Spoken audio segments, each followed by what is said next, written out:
headlines and breaking news 24 hours a day at Bloomberg.com, on Bloomberg Television, and the Bloomberg Business app. This is a Bloomberg Business Flash.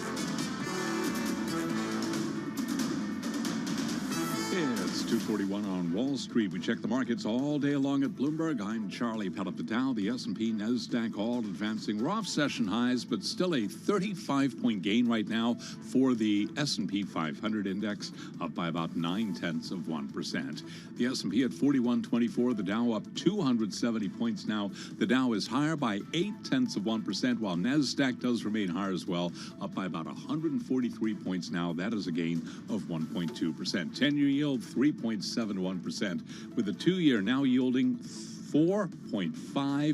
4.53 on that 2-year. We've got spot gold down $13 the ounce now at $18.52, a drop there of 0.7%. West Texas Intermediate crude up 0.4%, holding above 80 at 80.06 a barrel. As for the overall market backdrop, Savita Subramanian is head of U.S. equity and quantitative strategy at Bank of America. I think that for the S&P 500, we could remain in this bear market for a while because we're in the process of right-sizing tech and everything else kind of getting bigger in the benchmarks, and that's not going to be a great environment for the S&P 500. But for the S&P 450, ex-Nifty 50, I think we're out of a bear market and things are only going to get better. And again, we've got the 10-year yielding 3.71%. We're keeping an eye on shares of Ocular Therapeutics. They are surging right now by about 47% after the company announced 10-month interim data from an early-stage study of its experimental treatment for wet age-related macular degeneration. Again, shares of Ocular, they are up now by about 47%. I'm Charlie Pellet, and that is a Bloomberg Business Flash. All right, Charlie, thanks so much. Well, we often talk about the high child care costs that we have here in the U.S. This week, though, in the upcoming new issue of Bloomberg Business Week, out on newsstands on Thursday, already on the Bloomberg and online at Bloomberg.com/businessweek, a story on the exorbitant child care costs in the U.K., which happen to be the most expensive among the OECD countries, and how the calls for reform in that country are growing louder. So let's get to it, and let's get to her story from Bloomberg News Equality reporter Olivia Kanate-Ahulu with us on the phone from London, along with Bloomberg Business Week editor Joel Weber. He is here in our Bloomberg Interactive Broker studio. All right, Joel. I thought it was bad here, really bad. I know. And it is, actually. But it turns out that we are not alone, and that the UK actually has things even worse. Olivia, what did the numbers reveal as you dug into this story? So I think the most striking one is what you mentioned in terms of just the fact that proportionate to what people earn, the UK has the highest childcare costs in the OECD, which is obviously very striking. And just the sense that some people are paying more on childcare costs than their mortgages. Some women are finding it's actually, some parents and women in particular are finding that it's more cost effective not to work. Because they earn less than they would pay on childcare. So that's kind of some of the figures that we're seeing at the moment.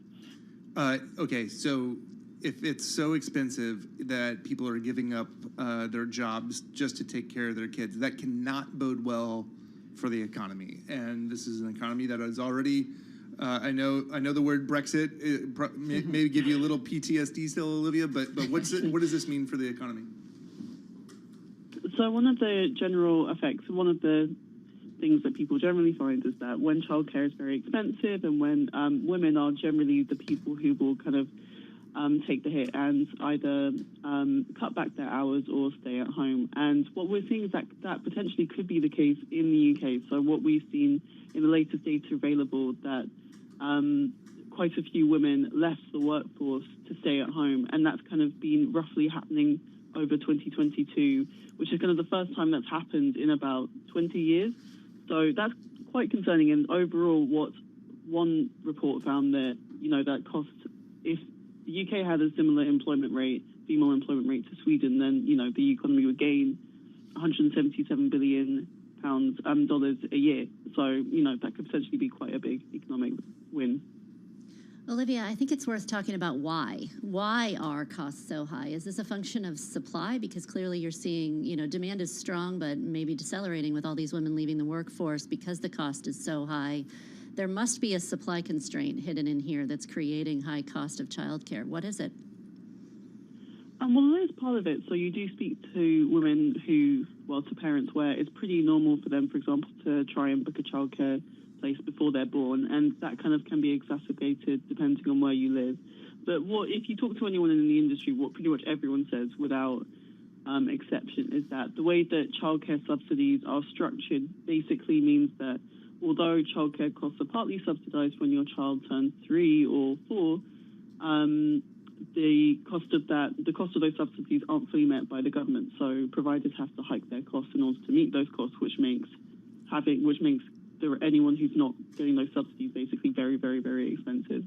And so what people in the industry are generally saying is that for the immediate term, what's just needed is just more cash. Hey, Olivia, talk to us about the political will to actually do something substantial, because when I think about it here in the U.S., I feel like it's very low when it comes to the list of priorities of you can throw billions of dollars around and still not really touch childcare in the U.S. Right? So It's like what's remarkable. the willpower like in the U.K.? Well, I think it is a growing theme. So last year there was this big protest called March of the Mummies, and it really caught people's attention because there were just all these mums saying that they were fed up, basically. And also last year they started an inquiry into the issue, and the Labour Party, the opposition party, is really kind of doubling down. So recently one of their officials went to Estonia because they have a really kind of exemplary model of childcare. And there's this growing kind of recognition that something needs to be done because a lot of people are really, really angry, and it is potentially going to be a key electoral issue going forward. What did you say, Estonia? What can we learn from Estonia here? Well, it's interesting. Apparently, they have relatively low childcare costs, but there's a lot of kind of childcare costs are very low, basically, and that really kind of has helped the female employment rate. Yeah. Labour's education spokesperson went to Estonia, and they have really good educational outcomes as a result. Also worth mentioning that if you're going to start a March of the Mummies is definitely going to get some people's attention. I want the T-shirt that went along with that. Yeah. So what's the likelihood? And everything. All right, so Olivia, what's the likelihood, though, that anything changes? Or is there a time frame that's being thought about?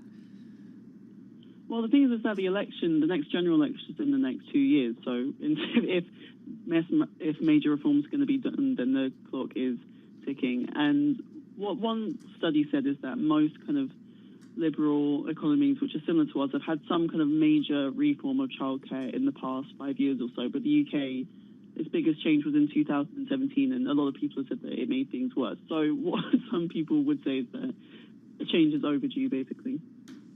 And considering the laundry list of issues that the Labour Party is going to try to contend with, this is obviously one of them. But how would you rank this relative to the other issues that the party is really focused on right now? Well, I think the cost of living in the UK does eclipse almost anything, it feels like, at the moment. And although inflation isn't as pronounced as it was, say, at some point last year, it's still, I think, just people getting by, and the health of the economy is the number one concern. But obviously part of that is, childcare costs for families is just a really, really substantial expense. So I'd say for that particular group of voters, it is pretty high. So just on that political front, like what could become of this? Is anybody willing to really, step into the ring and say this is a political issue that we can really get behind, or is it still just so divisive like it is here in the U.S. that no one's really willing to go to bat for it? I think it's difficult because fundamentally what's being asked for, in the short term at least, is a lot of money. And in the UK, it does feel like there's a lot of things which need a lot of money. So, for example, the NHS, the health service is another massive issue. A lot of public pay servants want higher pay to match inflation. There's so many things kind of competing for the government's attention. It's hard to know if they would. It's hard to know if they will choose this as the issue where they're going to kind of pour money into. I think that's my way of saying it's hard to know at this point. Yeah, an interesting aspect of the story, too, that they're mostly or largely privately held companies. A lot of them are leveraged, and the insolvencies of such often leads to, ultimately higher costs as well. Olivia, really interesting story.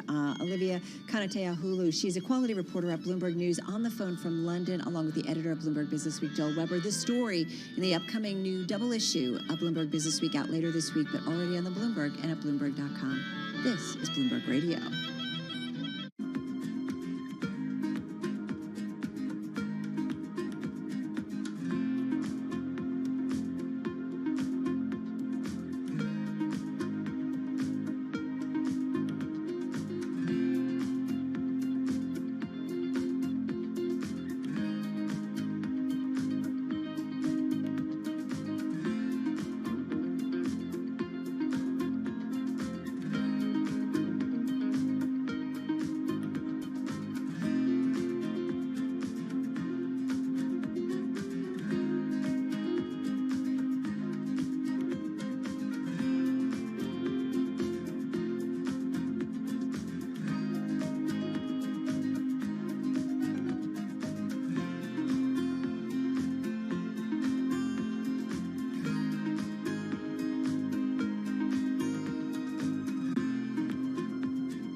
company news headlines on Bloomberg Radio. From Bloomberg World Headquarters, I'm Charlie Pellet. Ford Motor is investing $3.5 billion in an electric vehicle battery plant in southwest Michigan that will operate with technology and support from a Chinese battery maker that has stirred political controversy. Ford says the factory near Marshall, Michigan will employ 2,500 workers. Ford confirming a February 10th Bloomberg report. Ford shares today, they're up by 2.9%. Fidelity National Information Services shares plummeting about 13.5% after booking a $17.6 billion write-down on the payment processing business it bought for $41 billion just 4 years ago, a unit it now plans to dump.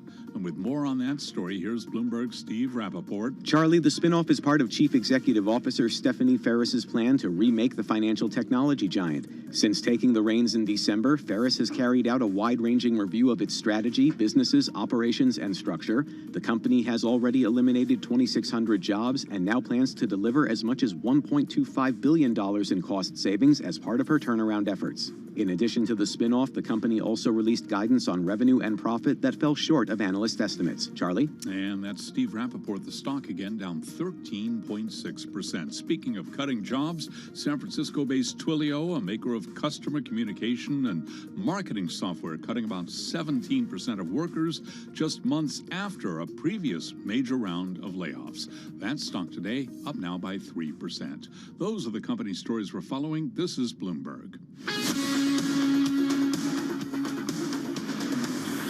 This is Bloomberg Business Week with Carol Messer and Tim Stenevec on Bloomberg Radio. All right, more Bloomberg Business Week in just a moment. First up, let's get a check on world and national news. Back to Nancy Lyons in our 991 newsroom in Washington. Hey, Nance. Thanks, Carol. U.S. officials say they are still trying to reach the 3 unidentified objects that were shot down by U.S. jets over the weekend. National Security Council Coordinator for Strategic Communications, John Kirby, says they posed a threat to aviation and possibly to national security. Even though we had no indications that any of these 3 objects were surveilling, we couldn't rule that out. And so you want to err on the side of safety here in terms of protecting our national security interests. John Kirby also cleared up some concerns the objects were related to aliens, saying that the American public need not worry at all about that. It looks as if there is more federal scrutiny on Southwest Airlines operations. We get more from Bloomberg's Amy Morris. Southwest Airlines operations meltdown back in December impacted more than 2 million people, and government emails now show the top attorney at the Department of Transportation planned to visit the airline's headquarters as part of its investigation. The emails spotlight the growing scrutiny from federal lawmakers, regulators, and passengers after about 16,700 flight cancellations over just 10 days in late December when the airline systems became overwhelmed during a winter storm. In Washington, I'm Amy Morris, Bloomberg Radio. At least 8 people are injured after a U-Haul truck sped through the streets of New York City this morning. NYPD Commissioner Keeshant Sewell. 7 of those people are civilians. One of them is a police officer who is taking police action during this incident. Sewell says the driver, in his 60s, is in custody, but it's not clear what sparked the incident that started in the Brooklyn neighborhood of Bay Ridge. NYPD officials say they are still investigating, but at this point, there is no indication terrorism was involved. Global news 24 hours a day, powered by more than 2,700 journalists and analysts in over 120 countries. I'm Nancy Lyons. Back to you, Carol and Gina. Thank you so much, Nancy Lyons. Well, Bloomberg Business Week is brought to you by Innovation Refunds. This is your daily reminder from Innovation Refunds. The sacrifices you made keeping your employees on payroll during the pandemic are not forgotten. Check the potential refund your small to medium-sized business may be eligible to receive through the Employee Retention Credit with no upfront costs. Learn more at getrefunds.com. All right, February is Black History Month. Every day this month, we are celebrating significant moments in U.S. Black history. Let's get your latest installment for this Monday, February 13th. Here is Bloomberg's Justin Milliner. Hi, Justin. Hey, Carol. Thank you very much. You're welcome. On this day in Black history, in 1923, the first Black professional basketball team was established, also the first Black-owned basketball team.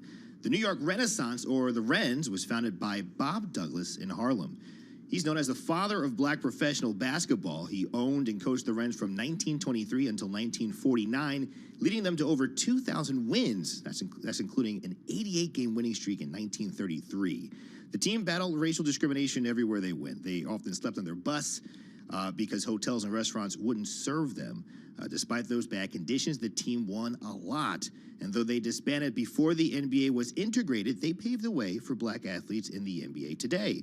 And now diversity and inclusion are ingrained into the very spirit of the sport, as NBA Deputy Commissioner Mark Tatum told Bloomberg. Going back to the late, great Bill Russell, Kareem Abdul-Jabbar, Oscar Robertson, these players fought for diversity, fought for social issues, and that continues in our league today. Coach Bob Douglas was inducted into the Naismith Hall of Fame for his contributions to the game of basketball in 1972, and of course for that 33-game winning streak. And that's today in Black history. Carol. Are you allowed to talk basketball after the Super Bowl? It's a little tough. I mean, I guess you could tie it into sports, but we have to turn the page, you know? We do have to turn the page. Look forward to tomorrow's installment. Our Justin Milliner here at Bloomberg News. All right, folks, just a few minutes. We're going to head over to our TV team, talk about the markets. You've got stocks just rolling over, but the NASDAQ really the outperformer, still up about 1.2%. Countdown to the close here on Bloomberg starts right now.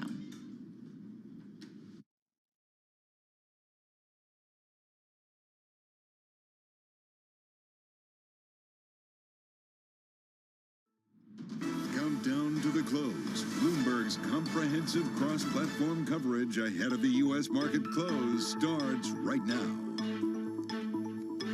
This is the countdown to the close. About 60 minutes left to go here in the trading session. Romaine Bostic alongside Scarlett Poo. We're joined right now by our colleagues Carol Massar and Gina Martin Adams. We welcome our audiences across Bloomberg Television, Bloomberg Radio, as well as for those folks streaming on YouTube. Carol, happy Monday here. CPI Eve. I think a lot of people looking ahead to the big economic data that we get this week. Absolutely. It's the big one along with retail sales. We were just talking to our Mike McKee about it. Having said that, Romaine, Scarlett, I hope you didn't put your 401k in those artificial intelligence stocks because they are seeing a little bit of a correction today. So let's go through it. We'll bring up some boards for the TV and YouTube audience because it's definitely a different tune. Although I will say they're on a tear here in 2023. SoundHound, it's down more than 15% here today. The stock, though, is up 40% in the last week, up almost 100% year to date. You've got Big Bear, down about 16%, and you've got SoundHound.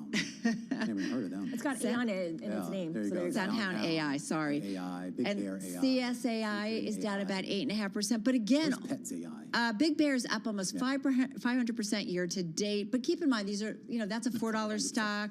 Okay. CSAI is about, I think, a $21 stock, and SoundHound is about a $3 stock. But nonetheless, there's some concerns about these names. You also had those Chinese tech firms come out and saying they are cautious, concerned about some of those AI names turning a profit. You're not what, Romaine? So the balloon mindset here, is that over when it comes to AI? Well, we're already using AI. It's been around for a long time. So I don't know. I guess time will tell. Artificial intelligence. Microsoft thinks it's worth $10 billion. Wow. Well, good for them. Yeah, we'll find out. All right, let's let Gina take it over. Yeah, something we are still definitely using, is gas and oil. Oil and gas stocks, actually some of the worst performers on the index so far today. The only sector down in the S&P 500 is energy. On the day before CPI, this causes a little bit of suspicion. It would suggest that the market is trading on the notion that CPI is going to be at least easy to ignore, maybe not come in very hot, because energy stocks should be ripping if the market is at all worried about that inflation report coming tomorrow. And that's definitely not the case. Big names, Chevron, Exxon down, Occidental down. Better performance out of some of the oil and gas equipment companies like Halliburton and Schlumberger, but generally a pretty sour mood in energy. Yeah, absolutely. Here, one of a few laggards here on the day, at least on a sector basis. The broader market here, higher on the day, up about 1%, pretty much across the board here. Scarlett, 0.8% right now in the S&P 4122. Yeah, and Gina mentioned that energy are the laggards of the day. They're the only sector lower. Everything else is flying high, including tech, consumer discretionary, which really includes Amazon, and communication services, which includes Meta. So you've got big tech lifting the three biggest sectors best performers, at least for the day. On the downside, we should mention Tesla is also dragging the auto and components sub-index lower, but you're not seeing that reflected right here with 11 industry groups. Yeah, Meta Platforms actually having a pretty good day, firmly in the green, as is Ralph Lauren. Ralph Lauren share is up almost 3.5% here on the day. Two other interesting stories, though, that I've been having my eye on. First is on Fidelity National Information, FIS, no affiliation directly with the Fidelity that we know and love. These shares down about 14%. Remember, they had made a massive acquisition a few years ago. This was back when all these fintech companies were combining here, and of course, you had those big deals involving a lot of other companies. Well, now they're coming out and basically saying they might have overpaid for that deal. Remember, this was basically a $41 billion deal. They're now saying that they're actually going to spin off now that main payment processing business that they acquired back then, and the idea that they're going to book a loss on it, a write-down, excuse me, just to be clear here, of $17.6 billion. So they paid $41 billion for it 4 years ago, a $17.6 billion write-down coming. And keep an eye on Context Lodging, kind of a penny stock here. They operate the website Wish. Those shares up 40%, and a lot of this has to do with a Super Bowl ad that Wish wasn't even part of. A lot of this had to do with that big ad, but that a lot of people were scratching our head. It was Tumio, is that it? I wasn't even familiar with this company. I am obsessed with that. Everyone's, I had never heard of it, but everyone, apparently it's a thing, but it's similar to Wish, and that is kind of the surprise sales. Is that the idea? I guess. Yeah. I don't know exactly how it works. PDD, right? Pinduoduo actually owns a piece of it. Up, yep. It's one of my gainers in the NASDAQ 100 today. So I'm obsessed because I was like, who is this company that had, it seemed like the most commercials at the Super Bowl last night? Absolutely. We're going to talk a little bit more about that. Before we move on, because Gina, you were actually just talking about the energy space here. A headline crossing the wire right now on the Bloomberg terminal saying that the U.S. plans to sell 26 million more barrels from the strategic oil reserve here. The immediate reaction in the market is relatively muted, and of course a lot of these sales haven't had a big material impact, despite the fact that the administration continues, of course, to do just that. Of course, the big data point that we're keeping an eye on, guys, is tomorrow. I think we just had the chart up for our TV audience, and that is the CPI data. Carol, we talk about here what people are expecting. They're expecting that further moderation, but of course, the two data points we got before this, when it comes to used car sales and the labor market, the jobs report, may suggest otherwise. Right, month over month, we might see a bit of an increase. We'll see if that'll be worrisome for investors tomorrow, and whether or not we see, we talk so much about pivot, right? When it comes to Fed policy, could this data point make us all think differently? We will wait and see. But Steve Eisman over at Neuberger Berman Eisman Group, he's a senior portfolio manager. He's got his own thoughts when it comes to pivot, when it comes to stock market leadership. He spoke earlier on Bloomberg Surveillance. The Fed, at some point, and I have no idea when that point is, will stop raising rates. The real operative question is, will they cut or will they leave them up there? Now, Powell keeps saying, I'm leaving it up there, and the market keeps saying, we don't believe you. Assuming you take him at his word, then I think the days of just investing in growth stocks and in hyper-growth stocks is over. And of course, that's Steve Eisman over at Neuberger Berman joining us earlier on Bloomberg Surveillance. But Gina, I think about that, right? When we talk about sector rotation, how do you continue to think about it in this market environment? Yeah, I think it's very difficult because when you think about the S&P 500 and you break it down to its constituents, you've got a tremendous premium in the most interest rate sensitive groups. So the interest rate sensitive groups like the big cap techs of the world, the stocks that are leading today's trade, should not be performing and should not be certainly trading at a tremendous premium if the market is wrong, right? The market is generally counting on this idea that the Fed will eventually have to reverse the pace of interest rates. They'll have to reverse interest rates in general to a lower level than they are today. Will that actually play out is a very critical question. I think he's absolutely right, and it's commanding a premium in the equity market right now. And Steve Eisman has also said that we might be in the middle of a paradigm shift, and that takes a while to actually play itself out, where tech right sizes and everything else starts getting bigger, but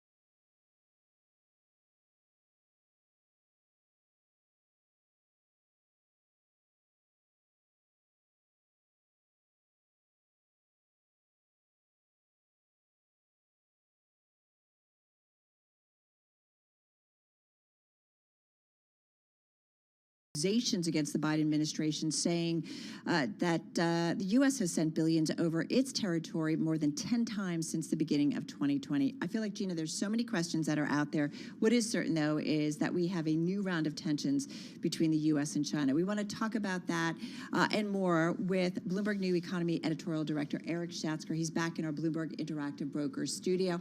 Good to have you here with Gina and myself. It's been the story that we are kind of all obsessed with. How are you looking at it? You know, I'm not giving anything away here or anything indiscreet in saying that all three of us grew up during the Cold War. This takes me back to the Cold War. Mm-hmm. The level of suspicion, mistrust, spy versus spy, not the cartoon, of course. There are lots of people, anyone younger than, what, 30? Who've never experienced anything like this before, at least in the Western world. Yes, of course, if you live in Poland, if you live in Hungary, if you live on the fringe of the former Soviet Empire, this is part of the fabric of your being. Right. But in this part of the world, in North America, for many people, this is just unknown. However, others among us have lived through it before. Now, I'm not old enough to have lived through the Bay of Pigs crisis, the Cuban Missile Crisis, and this clearly isn't quite at that level. But this is maybe the mentality that we ought to get used to. Have you been surprised by sort of the lack of market reaction in this? The financial markets seem to just kind of coast their way through it, really just tend to ignore it. Maybe we see a little bit of activity in defense stocks as a result of this, but that's kind of been it. Is that us just sort of putting our head in the sand and saying, like you said, I hope not. Maybe this is not going to get as bad I as hope a Bay not. of Pigs type situation? It's hard to imagine where this goes, how much quote unquote worse it gets. I will say, however, that just now that I'm processing your question, the United States, just by way of example, had some enormously productive and positive market years during parts of the Cold War era, certainly not during the 1970s, but yes, during the 1960s, yes, to a large degree during the 1950s. And then, of course, the 80s was the breakout decade of our generation.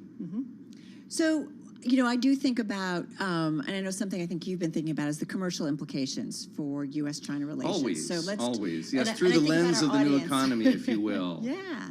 Where this seems to be heading is more of the same, which is to say, again, increasing level of mistrust, a determined effort on the part of American officials, both elected and appointed, to throttle China's ambitions to compete with the West technologically. Now, the technological aspect of it applies clearly to military purposes, like we believe were evident in the now downed balloon, but also more broadly economically. China has a Made in China 2025 program. We've talked about it here many times. Some say the significance of that is overstated. The truth of the matter is that China wants to become a global economic power for reasons other than the size of its population and capacity to consume and export. Right. They want control, and right now the control rests with the West. So what we've seen thus far in the way of starving the Chinese of advanced semiconductor technology could go further. Over the weekend, Chuck Schumer, senior senator for the state of New York, suggested that, or at least seemed to be getting on the bandwagon about banning TikTok, right, which is owned by ByteDance, a Chinese company. There are, of course, many theories about the degree to which TikTok harvests not just American data, but data throughout the Western world, and the degree to which it may or may not transfer to the Chinese government and what they then subsequently do with it. Can you talk to us a little bit about real time, the relationship between the two governments? And, you know, you hear a lot of news about the U.S. policymakers pick up the phone, try to call Xi Jinping, and nobody answers the call. Is the relationships just in a persistent state of deterioration to the point where there is no communication, or are we still communicating? I don't think so. The evidence suggests otherwise. President Biden and President Xi had a sideline meeting at the G20 back in November. Of course, Secretary of State Tony Blinken was due to travel to China and meet with President Xi until, of course, the balloon appeared over Montana and was subsequently shot down off the Carolina coast. Most recently, I believe they've tried to get back on the agenda some kind of high-level diplomatic meeting between American and Chinese officials, not necessarily involving Secretary of State Blinken. So, no, what is encouraging amid this climate of mistrust and distrust is that there are people on both sides who want to have a dialogue. Now, whether that dialogue ends up resolving anything is anybody's guess. Probably not in the short run, but they want to talk to each other. The worst thing that can happen, and we saw this play out over the course of the Cold War, of course, is silence. Right? If in a climate of mistrust and distrust, people don't talk to each other, then you begin to imagine things, and then you begin to live in a world of sort of spy novel fantasies, and that serves nobody any good. Hey, you have spent a week or so, I think, recently in Morocco. Tell us Just got back. You just got back. Did you love it? That's a fascinating country, I've not been and there, it would but surprise you in so many ways. Why? Well, first of all, we collectively think of it as a developing country, third world country maybe. Yes, and of course there's still lots of poverty and lots of development yet to happen in Morocco, but the state of their infrastructure makes ours look shameful, quite honestly. Really? The roads are in pristine condition. They have a high-speed train. We can't seem to build a high-speed train, whether it's from New York to Washington or whether it's from San Francisco to Los Angeles. And they, in the course of the past 15 years, have managed to put in a TGV. It's just like the high-speed train you take in France. It's exactly the same train. Wow. I rode it. Yeah. It's fabulous. It goes 300 kilometers per hour. Gets you places. As I say, the roads are in great shape. The bridge is in great shape. The tunnels are in great shape. They're moving up the ranks. This is the product of a very, very sort of decidedly private-public sector partnership set of policies that began about 20 years ago. And not only do they have great infrastructure as a result, again, by the standards of the developing world and even the developed world, they have an aerospace industry, they have an automobile industry that were started from scratch in the last 20 years. It's pretty remarkable. And they had to do something about it because they don't have any oil and gas. And you went there as a research kind of Yes, trip, because right? the Bloomberg New Economy is going to Morocco to host the Gateway Africa Conference in June. And so it requires some on-the-ground research, meetings with high-level officials, including the foreign minister and other cabinet ministers, as well as a bunch of CEOs from the private sector, to get a sense of Morocco's perspective on the rest of Africa.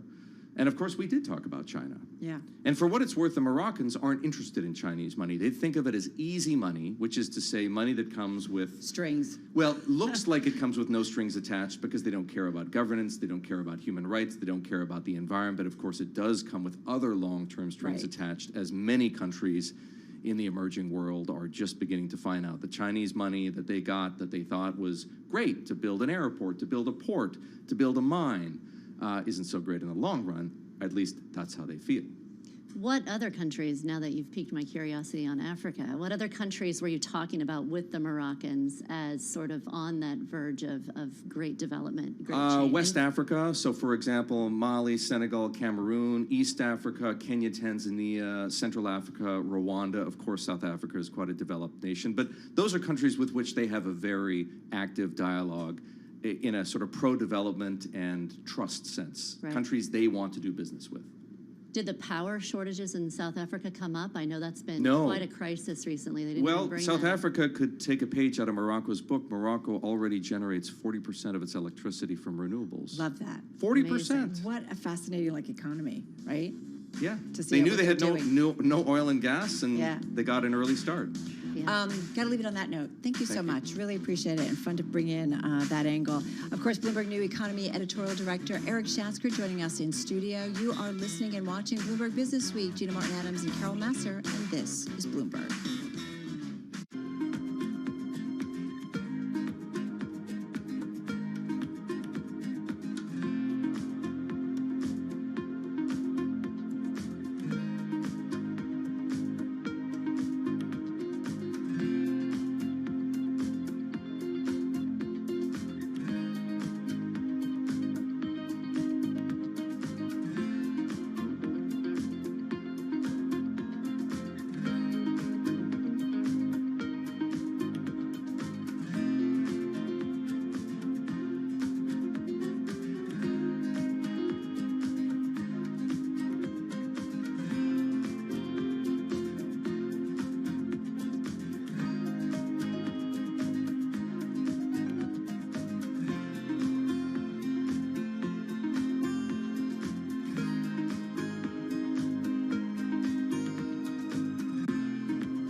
markets, headlines, and breaking news 24 hours a day at Bloomberg.com, on Bloomberg Television, and the Bloomberg Business app. This is a Bloomberg Business Flash.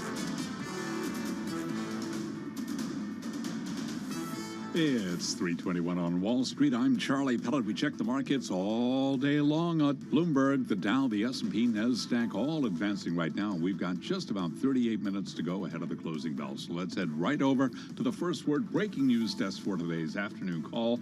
Here he is, Bailey Lipschultz.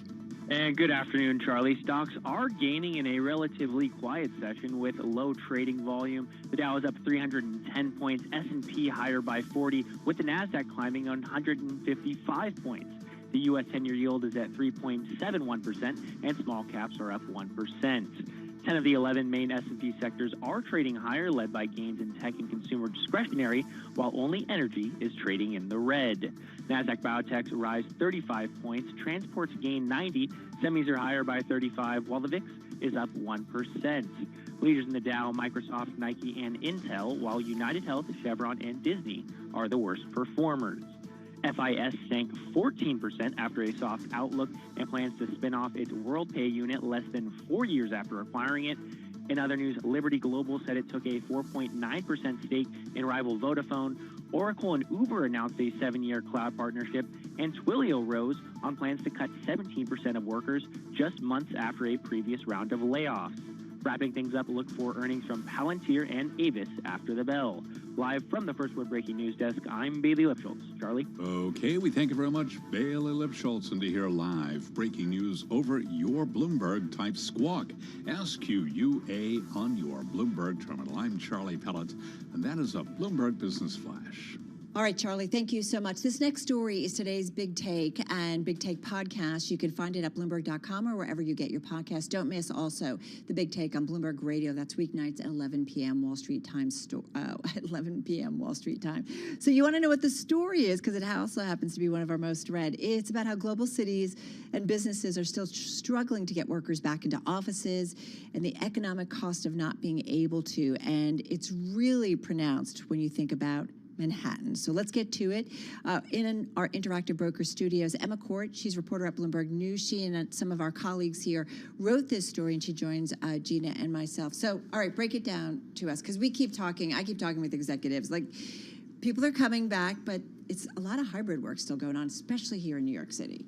Yeah, so I think there are kind of two key takeaways from our story. The first is that workers are back in offices. They're just not back full-time. They're not back at the same levels they used to be, and they're definitely not back at the same levels on Mondays and Fridays. The second big takeaway is, as a result of some of these big shifts in work schedules, we know that workers are spending less money in and around the office than they used to be. Think about it, your coffee in the morning, your salad at lunch, your happy hour after work. That spending, isn't happening near the office anymore. It may be happening elsewhere, but it's not happening, here in Manhattan sometimes. So we calculated that the cost of this shift in spending for Manhattan is a missed $12.4 billion a year. So that's $12 billion of consumer spending near the office that isn't happening anymore as a result of workers being in the office about 30% less. Amazing. Can you break that down a little bit by industry? Because we all think of, obviously, the restaurant, the retailer, maybe the transportation services. What are the most impacted industries and what are the least? Yeah, so it really, the effect of this is pretty wide-ranging, right? So we know if you're not taking the subway in the morning, the MTA isn't getting your fare, for instance. We know this is affecting a wide variety of businesses. Some of the ones we focused on in the story were, a food vendor in Zuccotti Park downtown called Sam's Falafel. Very good falafel. This is not an ad. And then Sweet Green in, Midtown Manhattan. But we also know it poses issues for the city of New York, because the city of New York funds itself through sales tax revenue. And if sales are if consumers are spending less, then that's less tax revenue. We also know that if you don't need to be in the office all the time, you might move further away and you might move out of New York City. And so that is a big kind of longer term existential risk for the city, because, sales tax, income tax revenues fund all these essential things in the city. How much of this is financial industry? And we've heard from a lot of the big bank CEOs, right? And I feel like the financial sector, whether it's a Jamie Dimon or some others, who've been pretty vocal about like getting back to the work. A lot of it, because you did mention, the financial district in Manhattan, that this is one of the places where we're seeing not a lot of people come back to work. So it sounds like a lot of it is in finance.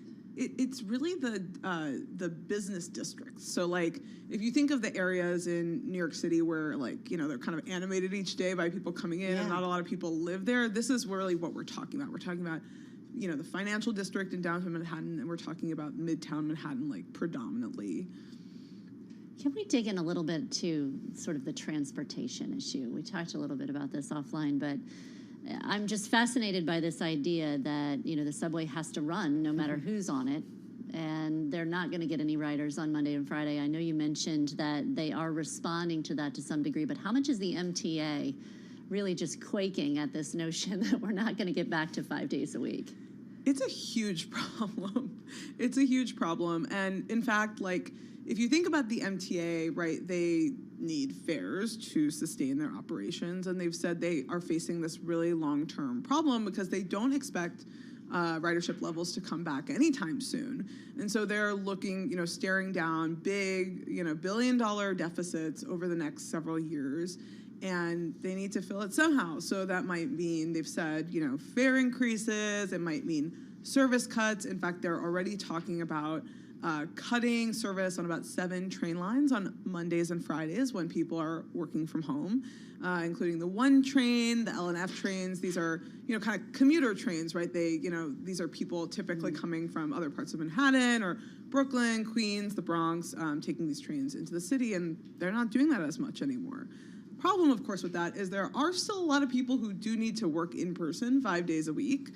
We don't typically talk about them when we have this conversation, but they have to get to work still. So if there's cuts to service, they're the ones who are going to suffer, and they can't afford to take an Uber into the city, just because everyone else is staying home. Hey, Emma, if we go back to right after the pandemic when offices started to open, I even look at the Bloomberg office, it was slow in coming in terms of people coming back. And eventually it does feel a lot more normal nowadays. Is it just a case of it's going to take some time ultimately for leaders to put, even more pressure on workers? Or is there really a shift in that we're going to see hybrid work continue forever? Because I do feel like we haven't quite figured out whether it still continues to be a mix. And I'm just curious what you heard from folks in doing this story. That is such a good question. I think it's the question a lot of people want to answer too. I can't predict the future, but I think one of the impetuses for doing this story was the idea that this is stabilizing. Hybrid work, seems to be here to stay. We haven't seen big changes in the numbers in a while. And so it does seem like office occupancy is at a sort of stable level right now, pending any big changes by big employers or something. And we know employers want people in, but they realize the same thing that a lot of us realize, which is that commutes are terrible and people do work really long hours from home. And so there is a little bit of there are arguments definitely on both sides. I think what we were thinking about with the story is, can we figure out why this matters, right? I want to work from home, my employer doesn't. Why does this matter for cities, for businesses, for transit systems? And what are the implications of that? It's massive, right? Yeah, I think we think of this as the story is a little bit of a sort of a, charting the path forward for cities, for businesses, for the rest of us to start thinking about this issue. Because, look, I don't have an issue with people working from home. To be clear, I've gotten a lot of responses on Twitter that are like, brr. But, we do need to reckon with the implications of that. And in a city like New York, we all know this entire city, the infrastructure has been built around these big offices in Manhattan that people go into every day. If that isn't happening, something's got to give. Some people are going to suffer the economic effects of that. That's just math. I'm not saying everyone should have to work in person, but I do think we need to understand that there are costs to that, and they fall on certain segments of society and certain people and certain companies. So let's talk about sort of the real-time implications and maybe some of the evidence that you uncovered as you're investigating this. You recognize that the MTA is thinking about transitioning, right? They're going to cut some lines on Mondays and Fridays. Were there any other sort of examples of a retailer cutting hours or a restaurant only opening a few days a week? Or, how flexible are some of these companies in addressing these issues? Yeah, that's a really, really good point. So we looked at, for instance, the MTA is a really good example. We also looked at Sweetgreen. So Sweetgreen has said, we used to have a really good kind of start and end to the week, and now Mondays and Fridays are just not back the way they used to be. And they're actually looking at renegotiating leases with landlords so they could have a more flexible rent schedule, maybe more like a percentage of sales than a fixed, price every month. So I think, there are some examples of how places can kind of, change the terms of engagement, if you will. We've also heard from places that are like the Fitzpatrick Hotel Group, which is here in Midtown Manhattan. They have 2 hotels. And they're like, how can we drum up some business on a Friday evening at the bar? Like, maybe we could raffle off a free trip to Ireland. Okay. Did people come running in? Well, I don't think they've done it. Oh, okay. So they're waiting to see. But I was like, hey, I'll go, sure. And they're also trying to see can they encourage, because business travelers are cutting their trips short too. That's part of. If there's no one in the office, why am I traveling to New York City on a Monday? Nobody's going to be here. Well, and Fridays are like a big bar date. And so if people aren't coming to the office, it trickles out in that impact as well. Emma, we got to run. Thank you, Emma Court at Bloomberg News here on Bloomberg Business Week. All right, let's get back to world and national news. For more, let's head to Nancy Lyon. She's in our 99.1 newsroom in Washington, D.C. Hey, Nance. Thanks, Carol. Recovery efforts continue for the debris from 3 more unidentified objects that were flying over North America. That's in addition to the Chinese balloon that was shot down off the U.S. coast. Bloomberg's Irv Chapman with the latest. The 3 downed most recently were not deemed a threat to people on the ground, White House National Security spokesman John Kirby said, but they were flying at the height of commercial aircraft. Even though we had no indications that any of these 3 objects were surveilling, we couldn't rule that out. Because we assessed that they weren't manned and weren't being controlled, therefore left to atmospheric conditions, there was a very real potential risk to civilian air traffic. Kirby said one reason more objects are being detected is that we're looking more intently for them, and at the moment, nothing is being tracked. In Washington, Irv Chapman, Bloomberg Radio. Bloomberg has learned Secretary of State Antony Blinken may meet with his Chinese counterpart at a security conference in Munich later this week. He, of course, canceled his trip to Beijing that had been set for last week after that Chinese spy balloon incident. The World Bank says reconstructing Turkey and Syria following that pair of devastating earthquakes will cost billions of dollars.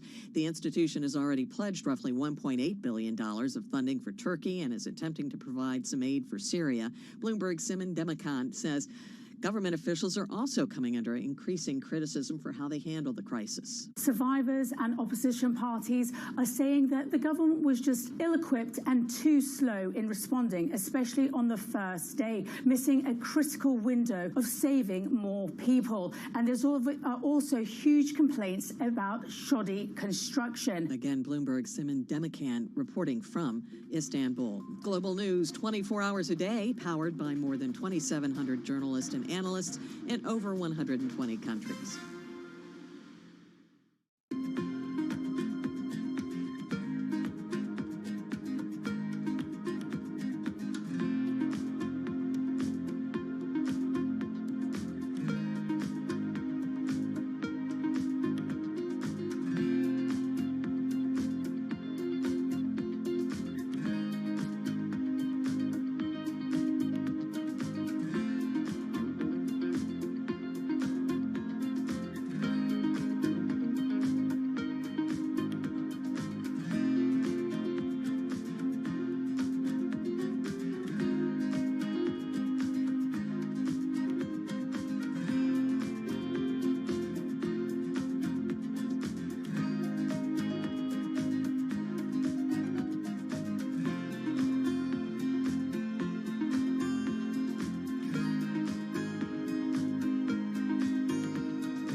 news, headlines, and breaking news 24 hours a day at Bloomberg.com, on Bloomberg Television, and the Bloomberg Business app. This is a Bloomberg Business Flash.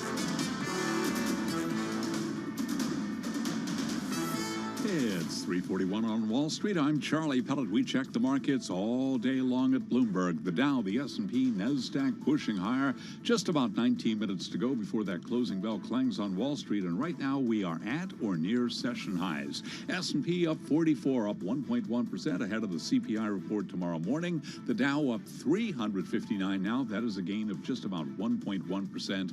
NASDAQ up 170, up by 1.4%. Investors are embracing a survey this morning showing Americans have drastically reduced their expectations for household income growth. We've got the 10-year now yielding 3.71%, the 2-year 4.53%. Spot gold down $11 the ounce, drop there of 0.6% to $18.53. West Texas Intermediate crude below $80 a barrel, now $79.44. WTI down by about 0.4%. Lots of names scheduled to report after the close of trading today. Among some of those names, we will be hearing from Lattice Semiconductor, the stock up 1.9%. Cadence Design Systems up 1%. Arista Networks up now by 2%. Avis Budget Group up 2.8%. Palantir up now by 1.6%. And iRobot up by about 0.3%. Again, recapping, the Dow, the S&P, NASDAQ are all pushing higher. S&P up 45, up now by 1.1%. I'm Charlie Pellet. That is a Bloomberg Business Flash. All right, Charlie, thank you so much. Bloomberg Business Week brought to you by Innovation Refunds. This is your daily reminder from Innovation Refunds. See if your business is eligible for employee retention credit assistance with the team over at Innovation Refunds. They help make the process easier and less stressful so you can focus on your business. Learn more at getrefunds.com. I'm driving in my car. I turn on the radio. How about you let me drive? Oh, no. Who's gonna drive you home? Honey, please, I'll do the driving. Drive on. Excuse me, I want to drive. It's the question that drives us. This is the Drive to the Close. That funky music will drive us till the dawn. On Bloomberg Radio. All right, everybody, we got about 17 minutes left in the trading session. Keeping an eye on those markets. It does look like stocks taking another bit of a leg up, but it looks like for the most part, we've got 1% gains, as we heard from Charlie, on each of your major equity averages. Really, the NASDAQ, once again, the outperformer, up about 1.5%. All right, so let's get to it. Our Drive to the Close guest is Dave Donabedian. He's Chief Investment Officer of CIBC Private Wealth Management. They have roughly $93 billion in assets under management, and he joins us once again on the phone from Baltimore. Dave, nice to have you here with Gina and myself. So what's top of mind for you when you think about what investors need to be doing or where the markets and asset classes might be going from here? Sure. So I think that the good news is that by year end, we expect higher equity prices. I think, though, that we have a bit of a challenge here over the next couple of months. As good as the momentum has been so far in 2023, I do think that we have a likelihood of a recession coming probably later this year, which tells me that at current valuations, markets don't quite have that priced in yet. So we do see one more potential down leg in this bear market in the short term. So some caution is appropriate, I think, today for investors, but we do think we're setting up for the beginning of a new bull market in the second half of the year. And interestingly, what is likely to prompt that is the recession itself. It sounds strange sometimes to be talking about recession and new bull market in the same breath, but that's actually usually how it works. And we've done the work on that going back over the last 10 recessions. Dave, can you talk to us a little bit about how inflation and the broader inflation landscape plays into your strategy? I mean, I think the market is definitely very captivated by the will we or will we not fall into recession, how deep, how long. But certainly inflation has played a really big part in the equity market outcomes. How do you see inflation playing out in terms of its equity market impact over the course of 2023?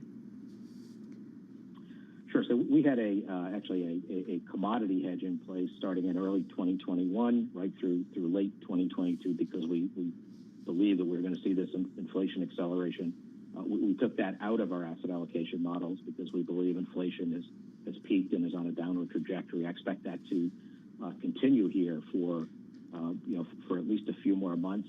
One of the things we need to look out for is kind of what happens next. In other words, inflation has come from 9 to 8 to 7 to 6 point something, probably where the CPI will be when it's reported tomorrow, year over year.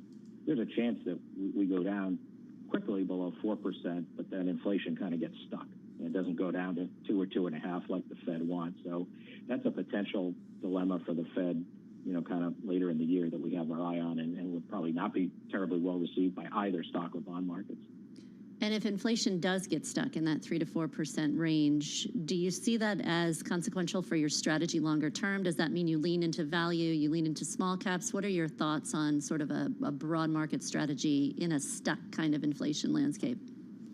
Yeah, I think in a stuck inflation landscape, obviously income becomes more important. So we would emphasize dividend growers, not necessarily the highest yielding stocks, but the one that are going to be able to grow their dividends year in and year out and keep pace with a somewhat higher trend rate of inflation. And then I think that's your core, and then around that you look for opportunities that are just inexpensive. And today, small caps would certainly fit that definition, at least for a small allocation.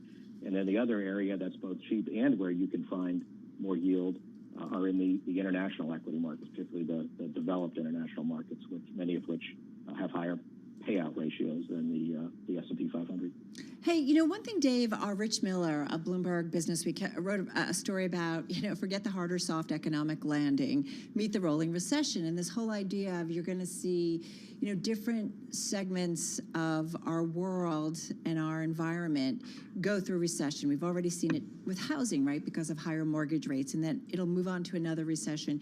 If we get that kind of recessionary environment, if you will, a rolling recession, does that change your thoughts about kind of the market, maybe taking another one leg down and then getting ready for a new bull market? Could that impact it if we're in kind of a fuzzy, okay growth, not a clear-cut recessionary environment? Sure, but they used to call it a growth recession, right? Yeah.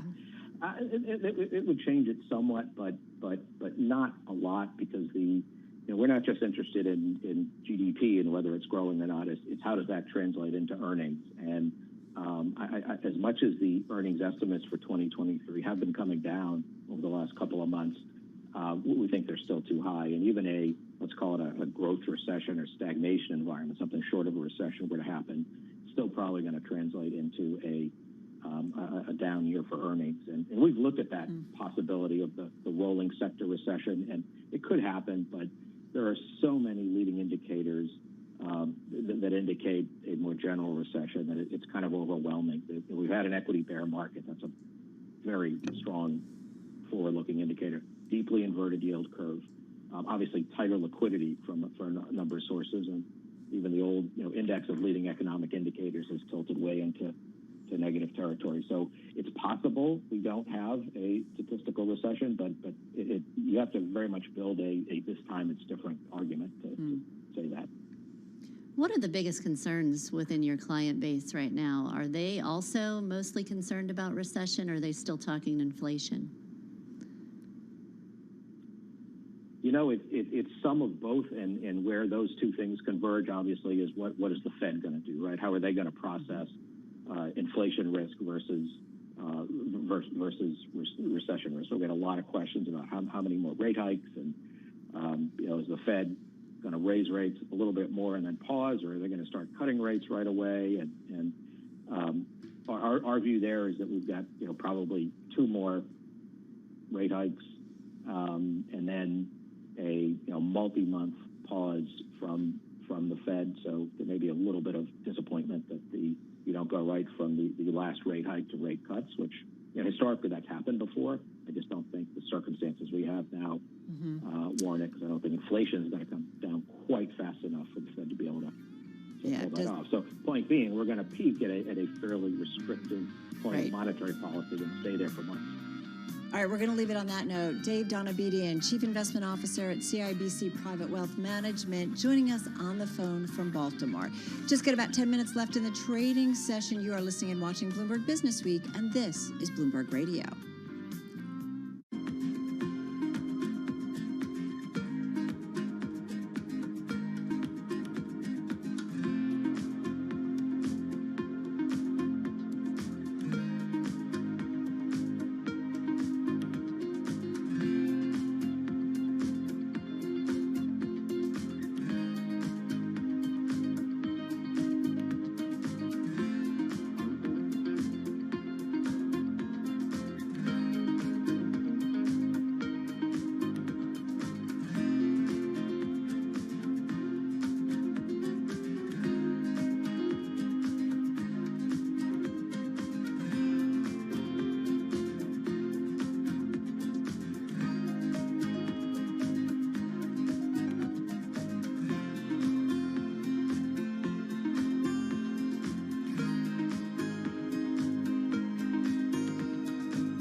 company news headlines on Bloomberg Radio. It's 3:54 on Wall Street from Bloomberg World Headquarters. I'm Charlie Pellet. We've got the Dow, the S&P, NASDAQ all advancing. Ford is investing $3.5 billion in an electric vehicle battery plant in southwest Michigan that it will operate with technology and support for a Chinese battery maker that has stirred political controversy. It will employ about 2,500 workers. Ford shares now up by about 3.7%. Grappling with slowing sales growth and rising costs, Amazon is squeezing more money from the nearly 2 million small businesses that sell products on its sprawling online marketplace. And with more on that story, here's Bloomberg's Steve Rappaport. Charlie, for the first time, Amazon's average cut of each sale surpassed 50% in 2022, according to a study by Marketplace Pulse, which sampled seller transactions going back to 2016. The research firm calculated the total cost of selling on Amazon by tallying the commission on each sale, fees for warehouse storage, packing and delivery, as well as money spent to advertise on a site where hundreds of millions of products jostle for attention. According to Marketplace Pulse, sellers have been paying Amazon more per transaction for 6 years in a row, but were able to absorb the increases because the company was attracting new customers and rapidly increasing sales. Charlie? And that's Steve Rappaport reporting. Fidelity National Information Services plummeting after booking a $17.6 billion write-down on the payment processing business it bought for $41 billion just 4 years ago, a unit it now plans to dump. And those are some of the company stories we're following. This is Bloomberg.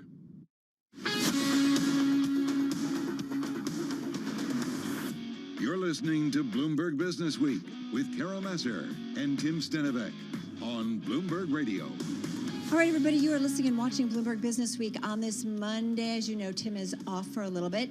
Gina Martin Adams of Bloomberg Intelligence, she is been with me and will be as we get ready to count you down to the close here on this Monday. In the meantime, something that actually you were thinking about, Gina, and maybe it was off of what Mike had to say about consumer sentiment. Yeah. I just think that the consumer sentiment situation is really interesting and really compelling to analyze at this point in time for a lot of reasons. First, remember Mike was talking to us about inflation. Yeah. And he was saying, consumers are definitely feeling a little bit better about inflation. Inflation expectations are starting to moderate. In a bunch of different independent surveys, consumers are starting to feel a little bit less worried about inflation becoming more deeply embedded. And the result of that is consumer sentiment is generally moving higher at a time when they're saying, you know what, we're not going to see much wage inflation going forward, and we're still worried about the economy. This inflation scenario is enough to lift consumer sentiment.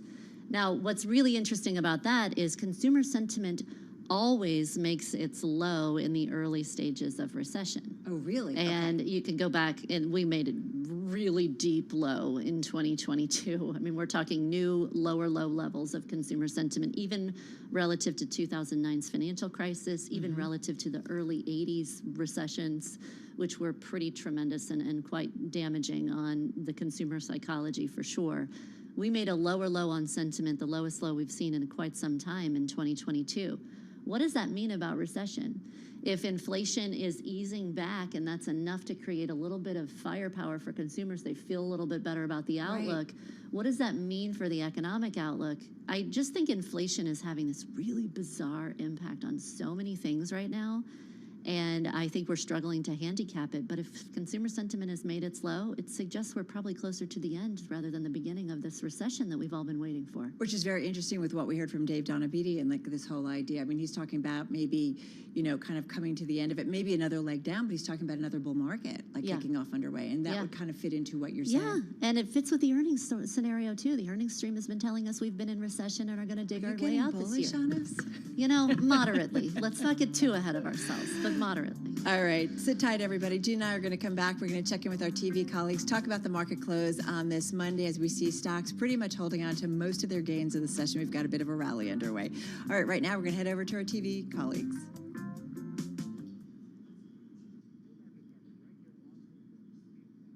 Radio colleagues are about to take you to the bell and beyond.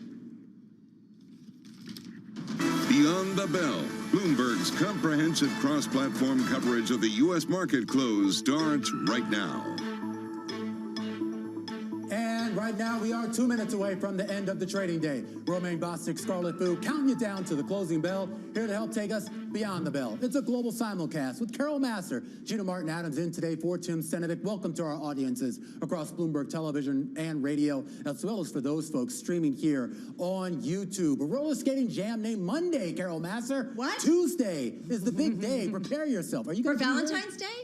Yes, and we're going to find out whether it's going to be sweet or not. Hey, those flowers might be expensive for everybody. Yeah, it's all about that inflation print. We're talking about CPI. We might see, it looks like an increase month over month, what we see, but that trend line has always been important. We'll see whether or not the enthusiasm that we're seeing in the equity markets today, Gina, whether or not that continues. Yeah, and I think it's so interesting when you look at leadership within the equity market. The energy stocks selling off, the rest of the market lifting higher would indicate the market is certainly not worried about that CPI print, even though all of us here at the Bloomberg studios are worried about it. I like how a lot of the strategists are coming out with notes and trying to pick apart what's been driving this rally. Some people call it a short covering rally.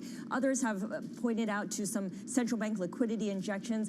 Few are saying that it's justified by what we're probably going to get from the CPI report. Yeah, certainly so here. I mean, we talk about this idea, though, about how you sort of put together these sort of short-term data, these data points, and of course the short-term moves in the market to paint a broader picture here of the longer-term trend. And last time, Carol, that we had a CPI report, it was about the trend coming down. Yeah. And even if we do get a blip up of some material, a number or another, does that change the longer-term trend? That's the question. Well, and those components, right? This is going to be really important at how they cross against some of the trends that you talk about, Romaine, that we've been seeing as of late. Okay. All right. Carol Massar, we're getting the bells here in New York. You can hear them. You can see people clapping. And you have an update here. Volume is relatively light on a relative basis here, 380 points higher on the Dow Jones Industrial Average. That's about 1%. Similar story for all of the other major indices on a percentage basis. The S&P 500 up by about 1.2%. The NASDAQ Composite up by about 1.5%. The Russell 2000 higher on the day, Carol, by 1.2%. Yeah, and pretty broad-based. I mean, I know Scarlett's going to get into the sectors specifically, but, you know, take a look at the S&P 500. Most of the names, 449 to be exact, actually showing some gains in today's session, just about 54 lower, Scarlett. Yeah, 9 stocks in the S&P 500 higher for every one that is down. Breaking up the S&P into 24 industry groups, you can see at the very bottom there, as Gina mentioned, energy stocks, the laggards here, off by 2/3%. And auto and components, if you look into that one, really it's just Tesla down for a second day. That's pulling that group lower overall. But everything else, consumer names, retailers, and tech names, the growthy parts, doing very well today. All right, so let's get to some of the individual gainers. I love this. Check it out. Illumina, it is up about almost 10% here in today's session, pretty much closing at its highs. It is number one in terms of gainers for the S&P 500 and the NASDAQ 100. Stock, if you recall, was down last week after fiscal fourth quarter earnings missed, and then you had subsequent analysts cutting their price targets on the name, so it lost about 8% last week. I have no specific reason why that this stock has rallied so much in today's session, but perhaps investors thinking a little bit of an overdone when it came to the sell-off last week, so we'll keep an eye on this throughout the week. Airbnb, they do report earnings tomorrow. It was top in the NASDAQ 100. Stock is up more than 34% year to date. About 6% of the float is shorted. Something to keep in mind when that company gets ready to report. It'll be a good read on consumers in the travel industry, so that's tomorrow. And then this is something, Romaine, you talked about earlier, Temu. This was the company that we heard so much about during the Super Bowl, PDD, this is a company that's connected with this Chinese company, Pinduoduo. PDD was top in the NASDAQ 100 today. It's a U.S. e-commerce shopping site, and apparently it, I guess, came into the U.S. market late last year in September. It was apparently one of the most downloaded free apps in the U.S. on Apple's App Store and Google Play, so something we'll keep an eye on. We'll see whether or not all of those Super Bowl ads ultimately pay off for it, Gina. Yeah, so the bad news is there are a few decliners in the market today, though it's generally a very broad-based gain. Fidelity in National Information Services, this is a payment services provider, really struggling today, down double digits in percentage terms, almost $10 on the stock. $17.6 billion write down on a merchant unit spinoff, certainly weighing on this stock today. This announcement to spin off also is accompanied by a revenue forecast miss that missed estimates. So we know that misses this season have generally been greeted kindly by the market, but not in this case, as there's no cost cut announcement beyond the spinoff, which would only certainly impact the very, very short term for this stock. So that's struggling. Also, we mentioned the energy stocks generally lagging the market. Intriguingly, Exxon, as well as both ConocoPhillips and Exxon, are both down. This is two different segments of the energy sector down. Not a broad-based decline in energy, but nonetheless, not a lot of news to suggest why these stocks are down. That said, energy, a great winner in 2022, and we're seeing this sort of rotation trade still weigh on this space. Also, maybe the announcement of the Strategic Petroleum Reserve getting unlocked once again could be weighing on that group.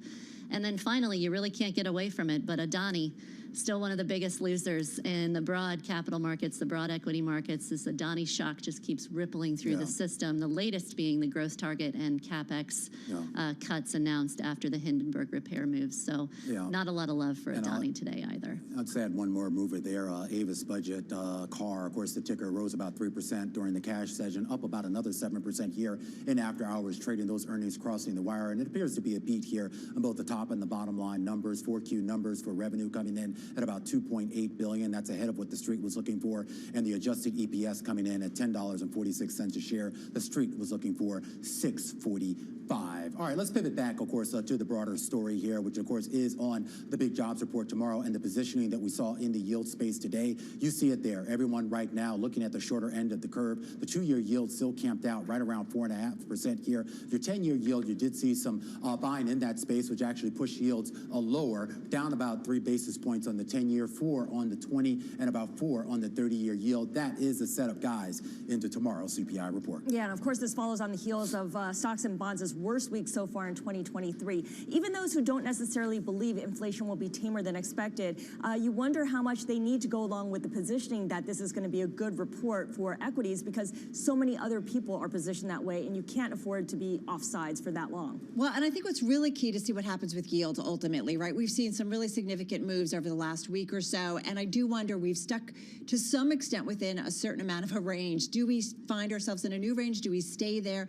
I think that would be really telling, Gina, about kind of the outlook for maybe Fed policy and where the Treasury curve goes. Completely agree, and it's very telling about the outlook for the equity market itself as well. You know, this is the yield curve, not just the level of short-term rates, but the level of long-term rates could be incredibly consequential for leadership shifts emerging in the equity market. You would normally see segments such as financials really starting to pop. We haven't talked about financials too much with the exception of FIS today.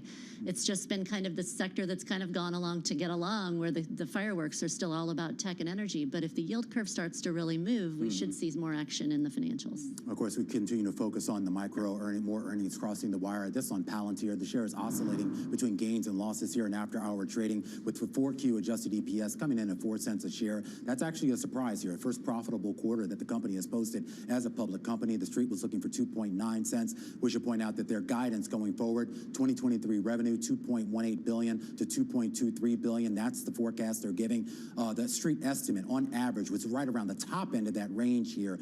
So given a forecast maybe a slightly lower than what the street was looking for, but overall, folks seem to be relatively comfortable with what they've heard so far. Palantir is part of this AI boom, right? Part of the AI read, where everyone's buying in on anything linked to AI. Yeah, I think so, but yeah. Well, Carol knows. Carol's got the board, right, of all the AI stocks. Well, it's definitely, you know, right, exactly, and plays into certainly, you know, data and, you know, I don't know all this. People jumping on the bandwagon. But I want to say something. I don't want to say something that's wrong. Yeah, anyway, there's a much broader story here about just government contracts and stuff and how they've navigated this. We'll dive deeper into those results and see if there's anything there. But I would be remiss in not letting you go, Carol Massar. Did you watch the Super Bowl at all? All of it, start to finish. Yeah, you're big. Lots of nachos, love it. What a great game. Nachos. Yes. But did your team win, though, Carol? Yeah, yeah, absolutely. You're a Chiefs fan? Yeah, I am. I did not know that. How can you not love that quarterback? He's like incredible. When did you become a Chiefs fan? Well, if my Giants weren't in the game, then I had to go somewhere else. Rooting for the Kansas City Chiefs. Okay, that's a whole nother topic of Philadelphia is too conversation. close to New Jersey. You can't like Philadelphia. Well, no one likes Philadelphia. Sorry, Philadelphia. Wow. But I am played curious. really well. I am curious when we talk. They did. It was actually an exciting game. But in all seriousness, when we talk about the feed through, obviously we pay a lot of attention because of the business opportunities that arise out of this, not just for the players, but of course all the ads that we saw and the feed there. And I'm just wondering sort of what stuck out at you. We were talking about ads a little bit earlier, and you mentioned it, of course, with that, what was it? Menu. I can never remember the name of this company. It's Temu. I actually had to Thank you. Google to see how to pronounce it. Yeah.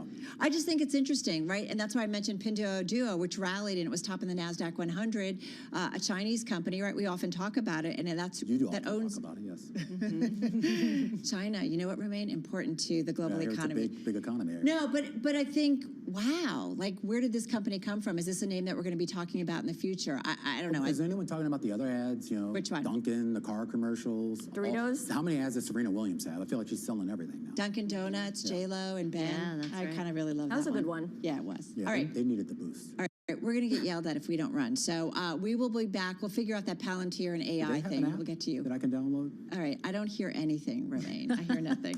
All right, we'll be back tomorrow. We'll have that CPI report and more.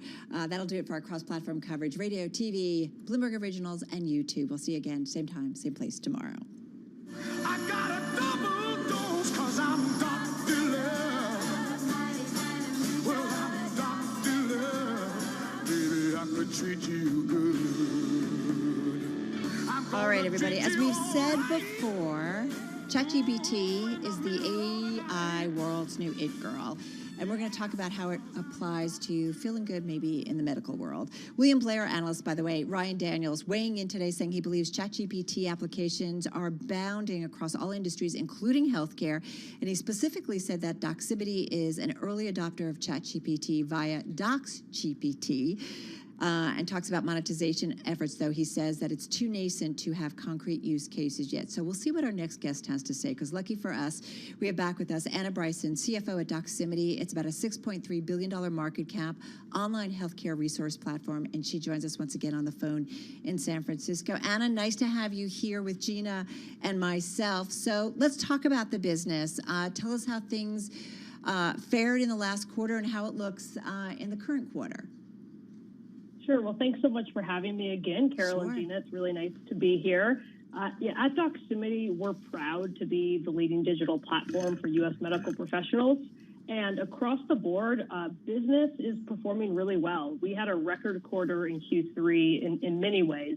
Firstly, we had a record number of EBITDA margins. So we continue to run a profitable and very high cash generating business. And then secondly, we had record usage across our platform. So we had a record number of quarterly active users amongst our core membership. And a lot of that is due to the fact that we continue to innovate despite this economic downturn. We're continuing to innovate for our customers, and we're also continuing to innovate for our physician members. And like you just said before, we're very, very excited about DocsGPT and all that could bring to help physicians really, quote unquote, cut the scut, we call it, which is a lot of the work that they have to do that, isn't as exciting, right? And we're trying to make sure we can make their lives easier and more efficient. So we're really excited about bringing further tech to medicine there. Anna, staying on the earnings story, congratulations on a great quarter, and especially those EBITDA margins of 48%. You don't hear a lot of great news on margins these days, considering the inflation pressures. Maybe talk to us a little bit about how you are managing costs, what kind of inflation pressures you are seeing, and where you see that sort of input cost pressure maybe easing over the course of 2023. Sure. And we continue to run a very, very highly profitable business, mainly because of the fact that we're able to scale our vertical sales model very efficiently. We focus on one vertical, and that vertical is healthcare. And so we find that by focusing in on a single vertical and really focusing all our attention on both our customers and our physician members, we're able to scale our business very efficiently. We're really fortunate that we're actually one of the companies out there that we're still hiring and we're still able to invest in future growth. And we think that that will only reap dividends long term for both our shareholders and our customers. So having said that, outlook for your company was definitely overshadowing the past quarter and the numbers that you guys posted, because we did see the stock sell off as a result, and you had a lot of analysts coming in and weighing in, if you will. So talk to us about the delayed launches of these new media formats and how long it will be a drag.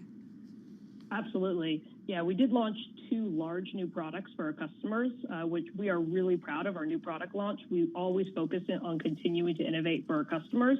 However, that said, we did run into some delays in getting these products live. The good news is that the revenue is not lost, it's just delayed. But we did see some delays, and that did have some impact on our near-term revenue. But that said, as we look ahead to next year, we're really encouraged that we're guiding to a year of 20% growth and greater than 43% EBITDA margins. So we're maintaining our commitment to being a Rule of 60+ company. Okay, and one of these new promising API integrations that you've got going on, Docs GPT. Maybe you could talk to us about this. You talk about it as being cutting the scut, which maybe we can get down to what that means. How are you going to really change your customers' lives with this technology? Sure. Yeah. I mean, the truth of the matter is that doctors still handle a lot of actual paperwork, and much of that is sent by fax. So that's where they call it the scut work, right? And by integrating ChatGPT with our free fax service, we hope to help medical professionals do what we just said and cut the scut with Docs GPT. We're really excited about this launch. You know, it is still in our earlier phases here. You know, too often physicians aren't given a seat at the table in technology development. And for us, we really focus on working side by side with physicians. And in many cases, our best ideas actually come directly from our physician members. So we look forward to continuing to iterate on Docs GPT with the feedback that we get from our physicians. Well, tell us how it would work, Anna, because you know it's interesting. I feel like a lot of my doctors, increasingly, they're on a computer when I'm in the office with them. And I've kind of gotten used to it, right? They're writing stuff down as I say it. So I'm just wondering, you still say a lot is paperwork. Is that the stuff that happens after we leave the office or what? A lot of it happens after we leave the office, yeah. So when a physician is with a patient, you know, they're focusing obviously in on the conversation with the patient, but then afterwards there is a lot of follow-up, a lot of prior authorizations that need to happen. If they're going to be sending a referral, for example, a lot of this is still sent by fax, and a lot of it is really time-consuming for doctors. So our aim is to just be another input in their efficiency process and allow them to not have to spend as much time on these faxes and prior auths, et cetera. Can you tell us how AI plays into that, though? I mean, I think of a fax, and the replacement for a fax is the email. We're moving from fax, which seems so antiquated, right to AI, which seems so new, you know, futuristic. True. How does AI play into this story? Sure. So as you know, there's that buzzy new AI tool, ChatGPT, that I'm sure you've played around with. We're all playing around with that here in different aspects of our day-to-day, and we're integrating with ChatGPT. So for us, you know, the admin burden that we're seeing, it's a leading contributor to burnout amongst physicians. And what this is allowing physicians to do is it's allowing them to be much more productive and much more efficient in how they are able to handle a lot of this paperwork. So can you give us an example of how it would work? And just got about a minute left. Sure. So say, for example, there is a doctor that needs to send a prior authorization to say to a pharmacy, for example. It can be as simple as, help me write a prior auth. And it can literally write that for the doctor. In the same way, if I go to ChatGPT and say, help me write this email, for example. So it really just makes it much more efficient in terms of having to write that prior auth or paperwork or whatever it may be. Well, as long as we're making the doctors' lives better, my life may be better as well. So I'm going to be all for it. If we can move beyond the facts, we're all better off, right? Well, and I do think about more time for the patients. Do you have one last question, or? Yeah, I mean, I'm curious. You also mentioned that you're collaborating with Calendly. Can you tell us a little bit about what you're doing with them? How that's different from what you're doing with your Docs GPT program? Yeah, absolutely. We're really excited to collaborate with Calendly as well. So each year, doctors attend millions of events to stay up to date with the latest treatments. Right. And by integrating with Calendly's scheduling software, by integrating that into our platform, doctors will now be able to easily schedule appointments with colleagues and with members of industry without having to navigate the multiple platforms or waste all that time with the kind of back and forth scheduling emails. Right. So we're trying to bring ease of use to physician scheduling. All right, going to leave it on that note. Anna Bryson, thanks so much for time once again here at Bloomberg, Chief Financial Officer of Doximity, joining us on the phone from San Francisco. You are listening and watching Bloomberg Business Week.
Markets, headlines, and breaking news 24 hours a day at Bloomberg.com, on Bloomberg Television, and the Bloomberg Business app. This is a Bloomberg Business Flash. It's 421 on Wall Street. I'm Charlie Pellet. We check the markets all day long at Bloomberg. Stocks close higher today. Broad gains after that survey showed Americans have drastically reduced their expectations for household income growth, and that suggests that tomorrow morning's CPI report might not be as bad as once feared. S&P today up 46, a gain of 1.1%. The Dow also up by 1.1%, higher by 376 on the Dow. NASDAQ up 173, a gain of 1.4%. 10-year yield 3.70%, with the 2-year 4.51%. Gold down 0.6%, 18.54 the ounce. West Texas Intermediate crude down 0.6%, 79.26 a barrel. Lots of earnings after the bell. Palantir Technologies up 12.6% right now. Palantir is the data tech company co-founded by Peter Thiel. It said it was profitable for the first time in the fourth quarter, and it expects 2023 to be its first ever profitable year. Avis Budget shares up by about 3%. It reported adjusted EPS for the fourth quarter that beat the average analyst estimate. Again, recapping the 10-year ahead of the CPI report, 3.70%. S&P up today by 1.1%. I'm Charlie Pellet, and that is a Bloomberg Business Flash. All right, Charlie, thank you so much. Bloomberg Business Week brought to you by Innovation Refunds. This is your daily reminder from Innovation Refunds. They may be able to help your small to medium-sized business qualify for ERC assistance. So what is the ERC? It's a tax credit for the sacrifices businesses made for keeping employees on payroll during the pandemic. Let Innovation Refunds help you grow your business. They don't get paid unless your business receives its refund. So learn more at getrefunds.com. All right, you're listening and watching Bloomberg Business Week on this Monday. Carol Master along with Gina Martin Adams. We talked about the Bloomberg Big Take earlier. One of the most read about how many years, 3 years into the pandemic, and you still have business leaders and city officials around the world still trying just about everything to get people and employees back into offices and revive local economies. We have a great next guest who can give us an idea of what's going on in the labor market and some of the trends that he is seeing. So back with us is LinkedIn Chief Operating Officer Dan Shapiro. He joins us via Zoom from Mountain View, California. Dan, it is so great to have you back with us and here with myself and Gina. We did talk about a year ago. Tell me about your world since then. How does the working world compare to where we were then versus today?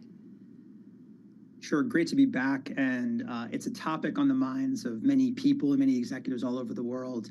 But one of the things that is most notable about the moment we're in right now is that there are very different perspectives being held by senior leaders versus individual workers around companies. As much as 80% of senior leaders believe that people do their best work when they come into the office on a regular basis. And at the same time, 80% of individual workers believe that they can work from anywhere. So there's this massive disconnect in perception of how the best work gets done at the senior leadership levels versus the front line. And I think that that's playing out in basically every industry and every market around the world. Now, the question is, as we move into a more uncertain economic moment where senior leaders have what you might argue is more leverage in these discussions, are they going to really ask people or require people to come back in the office? And you're seeing many organizations go that route. Gina and I were just talking about this off air, this whole idea of in a tight labor market, employees have certainly been in the driver's seat, but you do wonder, right, Gina, if things change, will we see a bunch of workers flooding back to the office? Yeah, absolutely. And that's my question for you, Dan, is are you actually seeing then job postings shift to reflect that sort of senior leader belief, or are they still generally posting jobs with a hybrid kind of tilt to them? How have you seen the job postings on LinkedIn really shift over the course of the last year to reflect these beliefs? Yeah, you're seeing the pendulum swing back in many ways. I think for the first is just look at remote roles.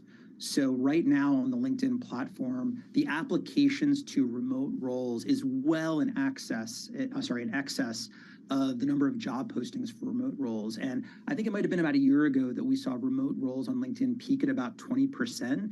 And that number's come down to 14% or lower, depending upon what market you're looking at. So you're seeing a retrenching towards wanting people to be around office locations. And then within hybrid, you're seeing different organizations adopt different expectations of what flexibility means. Is it about 3 days in the office? Is it about 5 days in the office? But what's very clear is that senior leaders are taking this moment to reset the social contract with their employees if they can. But you're still seeing workers prefer to work at organizations where remote is available in some cases or where there's a lot of flexibility.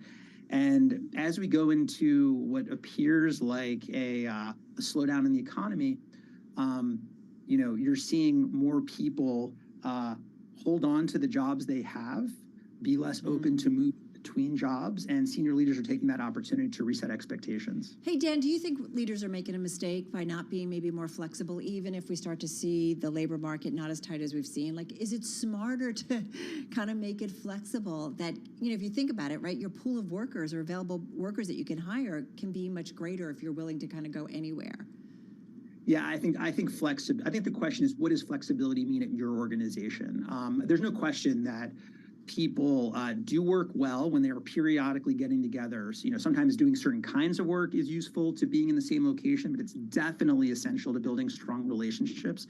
But the question is, what does flexibility mean in your organization? The truth is that despite all the headlines of macroeconomic slowdown on a global basis, the labor market is still quite tight. It's tighter than it was pre-COVID. And so while you might see headlines around technology companies going through layoffs or slowing down hiring, by and large, you still see continued hiring across most industries. And in fact, one of the most interesting dynamics is that many companies in industries outside of tech have huge technology teams within their organization. And they're taking this moment to pick up talent that might have been previously unavailable to them because they weren't competitive for these roles. It's almost like we're about to watch this massive tech talent diaspora across industries. And so if you want to be competitive for that kind of talent, even though it might feel like we're moving away from a fully job seeker focused market, you're going to want to have some flexibility built into your model because that's what that talent's looking for. So speaking of what talent is looking for, I want to go back to something you said earlier and kind of get another stat from you. And that was, you mentioned that the remote role applications are incredible, right? A company posts a remote role and they get a lot of job applications. Are you then seeing the inverse as well? A company that posts a not remote role or a fully in-office role, are their applications then perilously low still? Are we still in that environment where the job market is so tight that nobody even bothers to apply for the roles that are in office? I think that people are still applying to in-office roles, but then they're going in and having deep conversations with those employers about what does it mean to be in office? Like, do you mean me coming here 5 days a week from 9 to 5 or whatever those hours are? Or is it something where I can weave it into the way I've built my life since the pandemic? That being said, the basic math of the situation is that when you make a role remote, you open yourself up to job seekers across a wide range of locations. It massively expands the talent pool, which has been an incredible vehicle for companies to hire folks that previously they never would have been able to engage with. So I think it really comes down to organizations figuring out what their talent needs are and then understanding what the work style makes most sense for their organization. But it's probably going to have some degree of flexibility built into it. Dan, what are you guys doing at LinkedIn? From a talent perspective, we've adopted a phrase of we trust our employees to work where they work best when it makes sense for them and their teams. And so oftentimes we'll encourage folks to come together for certain kinds of work. We definitely foster gatherings, but we also know that sometimes people's work style works really well for them to do their work from home, either all the time or some days a week. What do you think is behind this notion that senior leaders have 80% of senior leaders think that people are more effective in the office? I'm just curious, what's the data or the reasoning behind that belief system? Were they particularly unsatisfied with how workers behaved, in 2020, 2021? Is there something else there? Well, I think that from what I've seen, a lot of it is instinct. A lot of it is that when you lose visibility of what people are doing, you wonder what their contributions are. I think that's a very human reaction. I also think, though, that business is a team sport, and some work is essential for people to get together, to feed off of each other, to create that organic energy.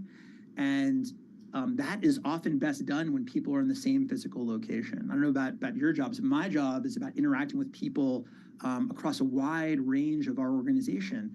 And so getting people together to do that work is sometimes the best way to get things done. Yeah, so I think there's some truth to what leadership is feeling.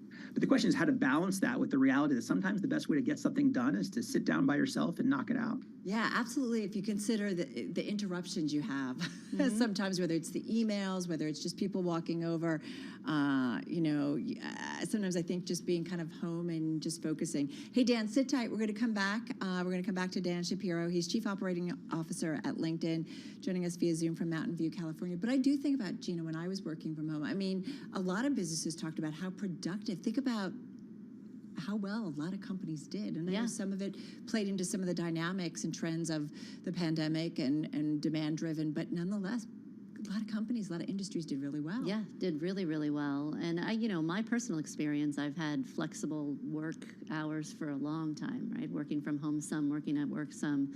And it's much harder now to be a hybrid worker than it was pre-pandemic because everyone's a hybrid worker. So you talk about those interruptions. We're all facing this transition period, and it's not that easy. All right, we're going to come back, continue this conversation. More to be said on this. Right now, though, a check on the latest world and national news off to our 99.1 newsroom in D.C. and Nancy Lyons. Hey, Nance. Thanks, Carol. Secretary of State Anthony Blinken is apparently considering a meeting with China's top diplomat at a security conference later this week. People familiar with the situation say it could happen at the Munich Security Conference if both sides agree. It would be their first face-to-face talk since an uproar over that Chinese balloon led to a new spike in tensions. 3 more objects were shot down over the weekend. National Security Council spokesman John Kirby says they still don't know much about them. Efforts are actively underway right now at all sites to find what is left of those objects so that we can better understand and communicate with the American people what they are.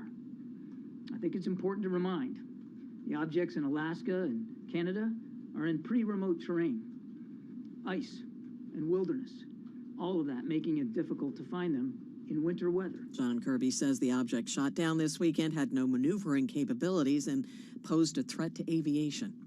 County officials from all over the country have been meeting with administration officials to learn more about their share of the newly enacted infrastructure money. Transportation Secretary Pete Buttigieg said there are some 40 programs to finance projects from bridge reconstruction to buses to bike lanes. We are beginning to see the spades turning and the dirt flying. You've got to deal with the inflationary environment that we have. You've got to deal with permitting. You've got to deal with workforce constraints. We didn't used to get to work on those problems because it was all multiplied by we don't have any money. Now we have the funding. We're here to solve those problems together. Buttigieg urged tapping into funds to rebuild hazardous road sections to reduce the death and injury toll, which is rising fastest for pedestrians and bicyclists. In Washington, Irv Chapman, Bloomberg Radio. Global news 24 hours a day, powered by more than 2,700 journalists and analysts in over 120 countries. I'm Nancy Lyons.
headlines, and breaking news 24 hours a day at Bloomberg.com, on Bloomberg Television, and the Bloomberg Business app. This is a Bloomberg Business Flash.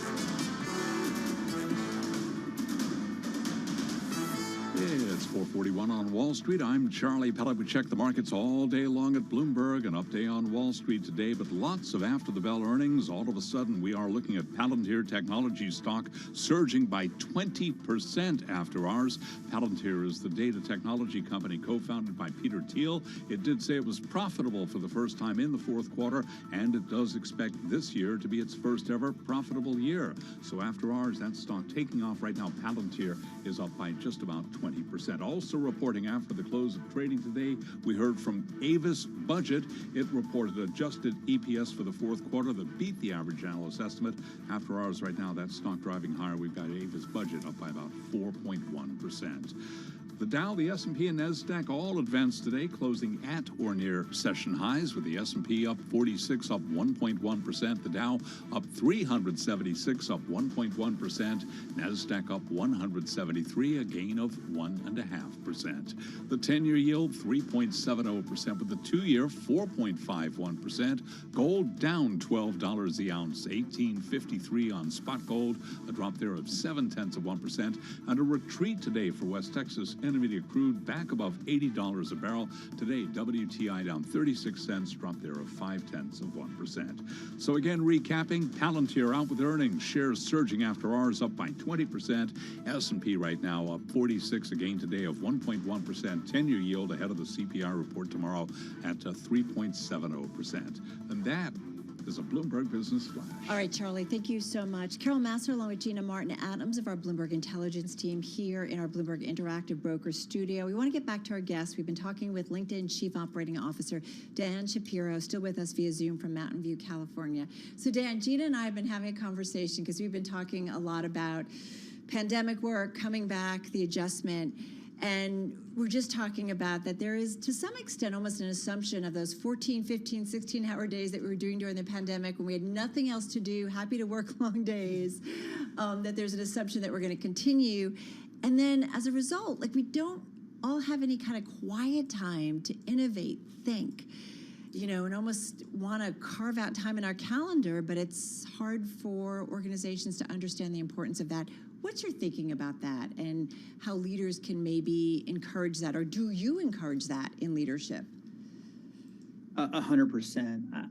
I think that if you look at top performers, some of the best practices that they deploy in their own work, one is they set good boundaries. They know that being successful at work means you're also a successful human being in your life outside of work. And some of those boundary setting norms have really frayed over the last few years. And so I think there's a big focus at lots of organizations, and definitely within my own team, around what do healthy boundaries look like in an environment where the physical location of home and work are a little bit more fluid. I think that's a very active discussion. I think the second thing is that there's no question that highest performers take time to think and process and ideate. Sometimes they do that by themselves. Sometimes they do that with others. And I think many people are trying to figure out how to carve that out for themselves, whether it be blocks of time or gatherings with colleagues. But I think you've hit on a key thing, which is some of the best practices that the most talented people deploy on a regular basis. We've sort of lost our habits about by virtue of the way the pandemic forced us to work. But do you think organizations respect that? So like if you in your calendar or most workers marked out and said, this is my think time, this is my quiet time, do you think, a manager or somebody might say, okay, that's good, but right now I need to have a meeting with you, so maybe you can do quiet time tomorrow. Like what's your thinking about that, like realistically? Yeah, I think what I see in practice is that people set aside time, and then some portion of it gets taken back. And I think that's what's worked in my career, and what many other people do is like, maybe, I set aside 90 minutes a day to try to do things I know I need to get done, and I sort of expect that, 30 minutes out of that is going to sort of go to something that's urgent or required. And I think that's sort of finding the balance between what you wish were optimal and what the pragmatic realities of a day-to-day work experience are. But the best managers I know encourage their teams to set healthy boundaries and to honor them. and then also to make sure that that person has time to do the thinking they need to be excellent. I think this feeds into the topic that you've suggested we dig into, Dan, and that is the importance of reactive leadership versus adaptive leadership. Can you talk us through that? Yeah, well, when things are uncertain, when the world feels chaotic, and it is absolutely the case, the last several years have felt both of those things, and I think this time is no different. That the key from a leadership perspective is to take in all of the information that's thrown your way, but to not feel the need to react to every given headline.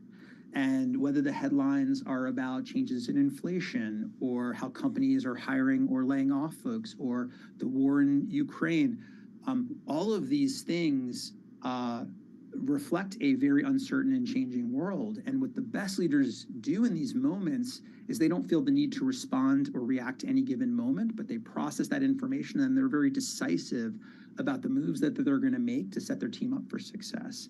And I think what employees value is leadership that is able to sift through all of the noise that's going on in the world and to give clear guidance and over communicate with folks around what the strategy is going to be going forward. And I see that in the best teams around the world and the customers that I work with, and I see that in the best teams at LinkedIn. So how do you think a great leader at a solid company can become adaptive in an environment where things are so chaotic? And it does feel like things have just become enormously more chaotic over the last few years than they were in the past. What are the techniques to developing an adaptive leadership style that you've researched? Especially when you have annoying news people like ourselves saying, here's the latest headline, and we're obsessed with Fed and inflation. Well, I think there's 3 steps. The first step is you need to take in as much information as you can. There is so much great intelligence in the world that's available to leaders right now about what's going on. And the key is to make sure that you're not closing yourself off from all of that amazing insight and intelligence. But then the key step is to not feel the need or to feel compelled to respond every time some piece of information comes your way. And so the second step is the synthesis. Every day, how do you take this information that's coming your way and using it to form a worldview of what you think your company or your team needs to be doing right now, given what's changing? And oftentimes, there will be a big lag between receiving lots of new information and ultimately deciding what your organization is going to do differently. And then finally is communication. Once you've synthesized this information and boiled it down to a few things, not many things, but a few things that you're going to react to and act upon, how do you make sure your team understands the thinking behind those moves so they can put the strategy into practice? So oftentimes when there's new information coming our way in an uncertain world, we feel compelled to do something about it. But sometimes the right move is to sit back, to let things settle, and then to be bold in your choices. All right, so I've got to finish up. Just got a minute left here. When we have all these headlines, speaking of, sorry, I'm going to be reactive for a moment or see if I can get your reaction. But we're talking so much about AI and chat bots and ChatGPT. How do you think about that and the impact on how we work going forward? Just got about 45, 50 seconds. I think it's incredibly exciting. I think many new platform technologies, they have the potential to be incredibly powerful, and also we need to be responsible with them. But it is likely that any role at any company, that AI will be a core part of how each individual worker becomes more productive. And whether that's about creating content, whether that's about innovation, whether that's about coding or analysis, all of us will have AI working alongside of us to help us be better and more productive in our roles. So it's not about all of us being replaced necessarily, just quickly.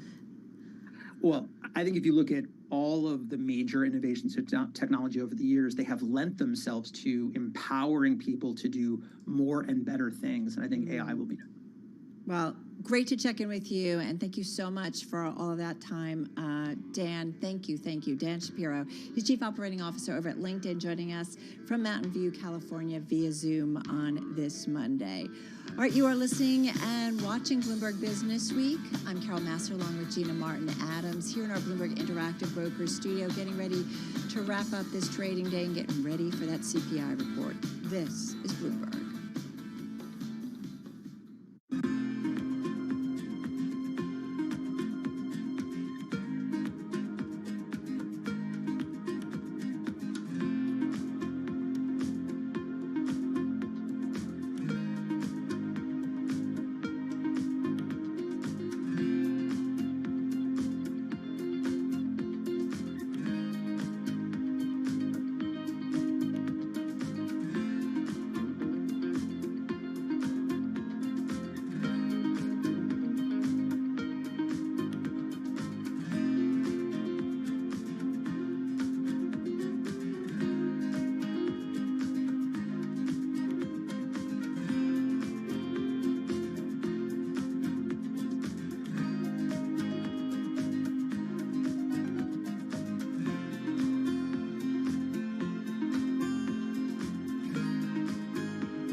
company news headlines on Bloomberg Radio.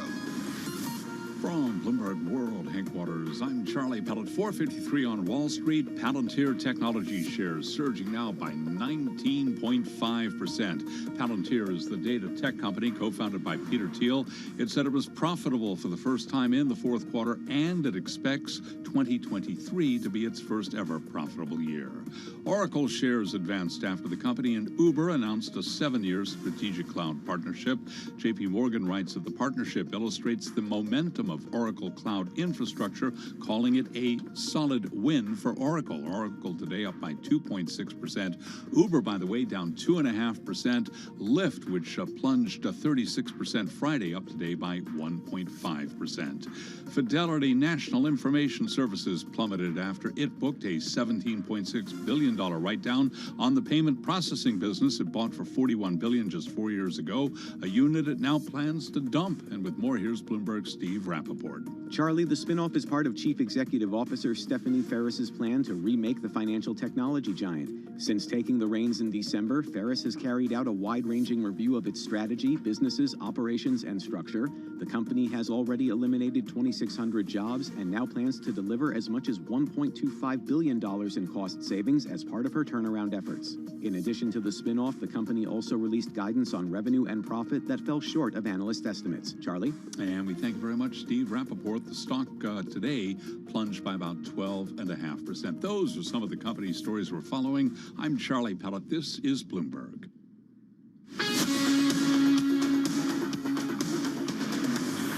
This is Bloomberg Business Week with Carol Messer and Tim Stenevec on Bloomberg Radio. All right, everybody, you are listening and watching Bloomberg Business Week. Right now, it is time for another check on world and national news. Off to Nancy Lyons we go. She is in our 991 newsroom in Washington, D.C. Hey, Nance. Thanks, Carol. U.S. officials say they are still trying to reach the 3 unidentified objects that were shot down by U.S. jets over the weekend. National Security Council Coordinator for Strategic Communications, John Kirby, says they posed a threat to aviation and possibly to national security. Even though we had no indications that any of these 3 objects were surveilling, we couldn't rule that out. And so you want to err on the side of safety here in terms of protecting our national security interests. John Kirby also cleared up some concerns the objects were related to aliens. He says the American public does not need to worry about all that. It looks as if there is more federal scrutiny on Southwest Airlines operations. We get details on that from Bloomberg's Amy Morris. Southwest Airlines operations meltdown back in December impacted more than 2 million people, and government emails now show the top attorney at the Department of Transportation planned to visit the airline's headquarters as part of its investigation. The emails spotlight the growing scrutiny from federal lawmakers, regulators, and passengers after about 16,700 flight cancellations over just 10 days in late December when the airline systems became overwhelmed during a winter storm. In Washington, I'm Amy Morris, Bloomberg Radio. At least 8 people are injured after a U-Haul truck sped through the streets of New York City this morning. NYPD Commissioner Kishant Sewell. 7 of those people are civilians. 1 of them is a police officer who is taking police action during this incident. Sewell says the driver in his 60s is in custody, but it's not clear what sparked the incident that started in the Brooklyn neighborhood of Bay Ridge. NYPD officials say they are still investigating, but at this point, there is no indication terrorism was involved. Global news 24 hours a day, powered by more than 2,700 journalists and analysts in